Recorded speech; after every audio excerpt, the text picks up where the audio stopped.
Alors Place2Be, c'est une aventure qui a commencé en fait sur un coin de table avec Daniel Luciani, qui est un partenaire PDG d'une agence e-com. Moi, je suis journaliste et Daniel est venu me voir. Il est spécialisé dans le développement durable. Il me dit écoute Cécile, pour Place2Be, pour la COP21, je voudrais lancer Place2Be. C'est un projet parisien. Nous, on veut faire un truc à Toulouse. Est-ce que tu veux rejoindre l'aventure? Moi, je suis journaliste. J'aime les challenges.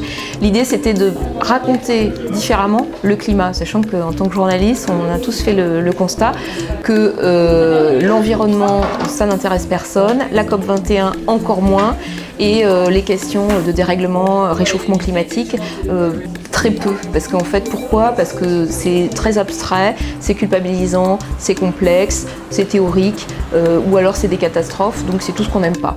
Alors, raconter autrement, ça veut dire quoi? C'était une page blanche.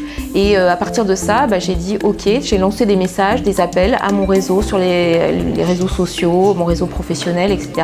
Et puis il y a plein de gens qui sont arrivés de profils très variés.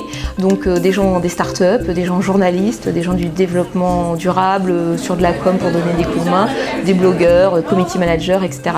Moi, j'adore l'innovation, je suis curieuse, donc j'avais envie de faire un nouveau média. Et c'est devenu le projet d'un média éphémère, contributif et innovant, digital. Ça donne quoi? Ça a donné, avec des partenaires qui sont arrivés les uns après les autres, une ligne éditoriale originale, c'est-à-dire de faire le contraire de la proximité, des solutions, des choses positives et des choses très concrètes sur qu'est-ce qu'on fait ici dans la région qui est bon pour la planète et bon pour le climat. Et en fait, on a trouvé plein de trucs très concrets. Donc ça a donné 1 heure de programme télé en direct, avec plein de consultants, plein d'interviews, des chroniqueurs, des gestes, des associations qui sont venues nous donner des coups de main et tout ça. Une newsletter qu'on a voulu 100% innovante avec un ton décalé et plein de contenu, donc du coup numérique. Donc de l'interview, mais aussi du truc tuto décalé, micro-trotte rigolo, de la data visualisation, du GIF. On a fait en marge de ça, donc ça c'est une production quotidienne, très ambitieuse et pro.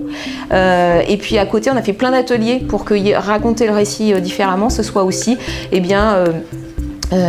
des masterclass avec de la vulgarisation scientifique, c'est une vraie problématique, être clair, faire passer les messages, faire comprendre, de l'animation, du théâtre, du cinéma, donc ici on a eu plein de trucs, il y a eu des ateliers de formation sur la créativité, les nouvelles idées, sur la data visualisation, sur justement l'informatique. Au final, une énorme énergie, un vrai projet et puis une réussite parce qu'on a vu qu'on avait réussi à fédérer plein de gens différents avec des compétences transversales autour d'un projet. Donc super, et on espère qu'on va continuer. Je ne sais pas comment, c'est ouvert, c'était éphémère, c'est ouvert, contributif, à suivre.